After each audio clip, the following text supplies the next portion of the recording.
Now let's just hop right over to the phones because I always look forward to spending some time with our friend Dennis Horton. He's the director of the Rockford Regional Office of the Better Business Bureau. Dennis, good morning. Good morning, Riley. How's everything going with you this morning? The sun is shining, all is good. Still working out of the home office? Oh, yeah. I'm loving every moment of it. To the untrained ear, that didn't sound like sarcasm at all. Seemed like you're really, really enjoying that one. Oh, yeah. I am just fun to be with, let me tell you. All right, well, we're doing that right now. Some of our topics for today, online scams. I was looking at your news release on that one. Boy, no crisis can be wasted, can it? It is amazing. This being quarantined and being at home has it affects us all very differently. And if you are at home alone, or one or two of you, and perhaps you're tired of talking to each other, or you're tired of being alone, and people have decided what I need now is companionship, and they're turning to puppies for that. Right. Unfortunately, scammers apparently are very keen and have figured out, I can make a buck here. So I will post ads online for the cutest puppies in the world, and people will snap them up. Unfortunately, when they snap them up and they pay their money, they never get the puppy. We did a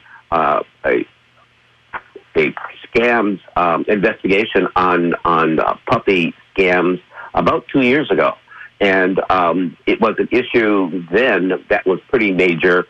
It has nearly quadrupled in terms of the number of people who are being ripped off by scammers selling the cute puppies, purebred puppies, you name it. You can find an offer for them. Unfortunately, a lot of people, hundreds of them, are being ripped off daily by scammers who are telling them, we have just what you're looking for, and they don't. And they're borrowing a page from, it seems, the Nigerian letter scam, too, in that, we have your dog, but now there's an extra fee to get it through here because of COVID-19. And, there's a holdup here. We're going to need a little bit more money because your dog's locked in transit. And, they continue to find ways to get more money out of you. And that, scams are just like that. When you think you know how the scam is going to be perpetrated, then they find another way to morph it into something different, and as you point out, to get more money out of you. And you're exactly right. It's very much like the Nigerian letter scam. It's going to cost you this much to begin with, and then you're going to need to pay another $1.50 here, and it just escalates until you find yourself thousands of dollars deep, and hoping that you haven't made a mistake. And generally, there is no dog involved in this at all, is there? Generally, there is no dog. If you really, really are wanting to get a pet, be it a puppy or a cat or whatever the case may be, there are Noah's Ark, for example, and other no-kill shelters here in our own community where you can go and adopt a pet. Oh, yeah. There's some great organizations here. Yeah, so please look locally before you try anything online, and I'm sure you'd be quick to point out, and if you are going to do it online, go with someone who's got a long-standing reputation and a long history of being in business successfully. Yes, because we have done the investigations on the puppy scams, we have gone the extra mile to make sure that we track the scams in Scam Tracker, and that we have reports on legitimate puppy retailers or pet stores where you can get a legitimate pet, a real pet, and not lose your money. Now, these online scams, of course, not limited to simply puppies. I see you have stimulus and unemployment up there as well. Yeah, Riley, and it's a bad thing, but we're getting calls from people who have not received their stimulus checks, and they go online, and the ads are popping up that if you have not received a stimulus check and you are expecting that you should, we can get that for you. But of course, it's going to cost you $145 to do that. Wow. Do not, under any circumstances, it does. You really don't have to do anything to get the stimulus payment. and you certainly don't need to pay someone to track it down for you. It's you can call the IRS, and normally I have the number right in front of me, but it ends in 1040. Of course it does. It ends in 1040, but you can go online, and there is you can check the status of your economic payment at irs.com, and they will track it for you. Please do not spend any money trying to get the stimulus payment. You're going to lose money that you certainly don't want to or may not can ill afford to lose. The phone number for the Internal Revenue Service would be 800-829-1040. Thank you, Riley. You're so good. You're so good. Yeah, me and Google, we got this one handled. Okay. And the same thing applies to unemployment. If you're trying to apply for unemployment, it's been very difficult. We've had people calling us frequently that I have been trying, like it's been getting into a radio contest. Be the first to get in there. They start at early in the morning and they dial all day, and they have been unable to do it. The websites have been down. There have been many issues with applying for unemployment. Again, do not pay money to do that. There are ads where we can get your unemployment for you in a matter of days. Well, they can't. They will send you paperwork that you can download yourself. If you can't get to the someone to assist you on the phone or online, download the application and mail it in instead of having somebody charge you $100+ to download it and mail it to you for you to mail in. I understand that people are, in some cases, desperate. But please don't lose money in the process. Oh, no. Yeah. You don't need to pay anybody as much as someone may tell you that you need to. No, that doesn't require a middleman. Exactly. We're spending some time with Dennis Horton. He's the director of the Rockford Regional Office of the Better Business Bureau. Travel issues comes up next. Well, many of us had made plans for doing some travel this spring and summer, and in the process of trying to unravel and untangle my own issues, I thought I should share with people some things that I have learned. And the important one is that go slow. You're not going to be able to take the trip. You've already paid the money. The money is not going to go anywhere. But if you have a non-refundable ticket, which was a concern for me, because you get that deal, sure, and it's a non-refundable ticket. If you can make changes, and they will give you a credit voucher if you cancel your trip. However, if you cancel the trip and the airline hasn't canceled the trip, they're not doing it right now, but there is a possibility at some point they will hit you with hefty change fees. If they cancel the trip and it's a non-refundable ticket you have, they must give you a refund, a cash refund. So slow walk it and make a decision as to whether or not you want to cancel the ticket, take the credit voucher, reschedule, or try for that refund.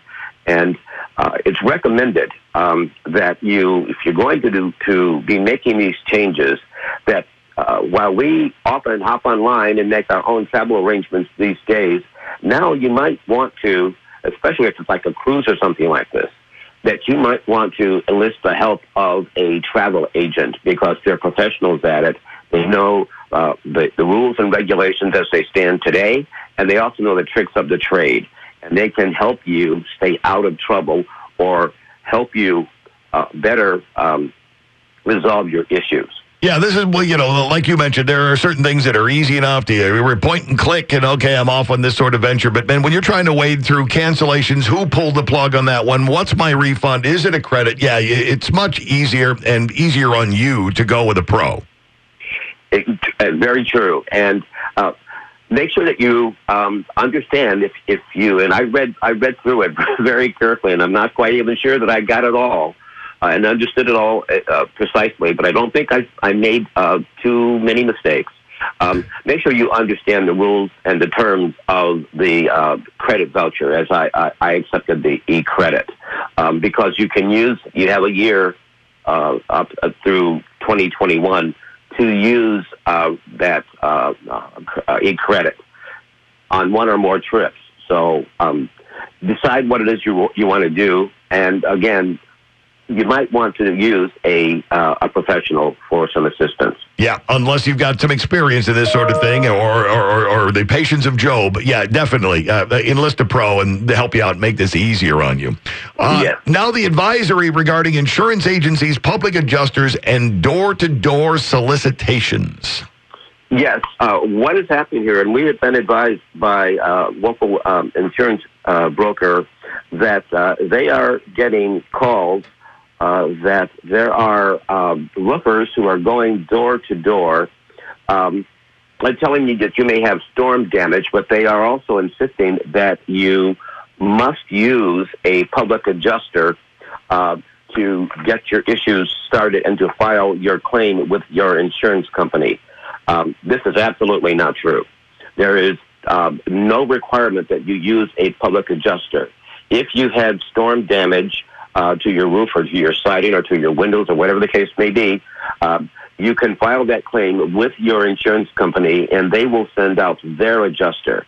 What's happening is that the roofers are going door to door and soliciting, as we know, there's the storm chasers. And Riley, we talked about the public adjusters before. Yeah.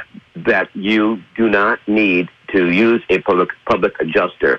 That individual is going to be paid a percentage of whatever your claim is.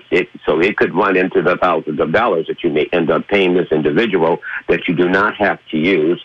And it has raised the concerns of the insurance industry here locally, that they contacted me or our office to make sure that we make people aware that you do not need to use a public adjuster. And if you have an issue, contact your insurance company, and they will assist you with your problem. Yeah, because my initial thought, too, is if there was some sort of damage or something going on, the first person I'm going to call is my insurance adjuster. And if, you've never looked at it any other way, someone telling you, oh, no, this is different, you've got to use a public adjuster. Who keeps themselves abreast of every regulation that ever gets written and comes down the pike? You don't. That's right. And those fees can be hefty. And somebody may claim to be a public adjuster if you, for some reason, even though we're warning against it, make sure that public adjuster is licensed and that they're using, there are specific forms that they must use that are approved by the Illinois Department of Insurance. So if by some chance that you have been involved with a public adjuster, please check to make sure that person is licensed and that they're using the appropriate forms. And once again, if you have that sort of damage, your best bet would be to call the BBB and ask them, who are some reputable people around here that I can talk to? Yes.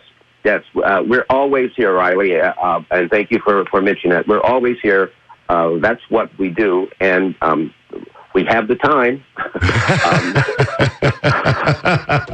There's the understatement of the year right there. We've got the time. And some people seem to know that because our phone starts ringing some mornings at 6:45. We don't have that kind of time, folks. But we are here, and we're more than happy to help you as best we can with any of the problems that you have. We're easy to reach. We're at 815-963-2222. And Dwayne loves talking to people. Yep, Dwayne's a people person. No doubt about it. Dwayne's a people person. Dennis, as always, a wealth of great information. Thank you so much for sharing it with us each and every time we get together. I get more comments from people who say, that saved me. I didn't know that. I made a phone call right after hearing Dennis on. So you're helping people every single time you show up with us, and we greatly appreciate it. We'll look forward to our next visit. And thank you very much, Riley. Have a great day. There's Dennis Horton. He's director of the Rockford Regional Office of the Better Business Bureau.